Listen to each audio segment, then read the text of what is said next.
আসসালামু আলাইকুম। Hello everyone, welcome to my channel. আজ আমি আপনাদের সাথে শেয়ার করব পুঁই শাক দিয়ে ছোট মাছ চচ্চড়ি। সাথেই থাকুন। এখানে আমি শুধু পুঁই শাকের আগাগুলো নিয়ে নেব।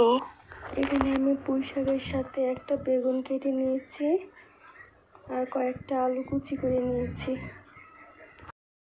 সবগুলো একসাথে ভালো করে ধুয়ে নেব। এখানে আমি সবগুলো উপকরণ নিয়ে নিয়েছি।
সবাই এভাবে একবার হলেও ট্রাই করবেন।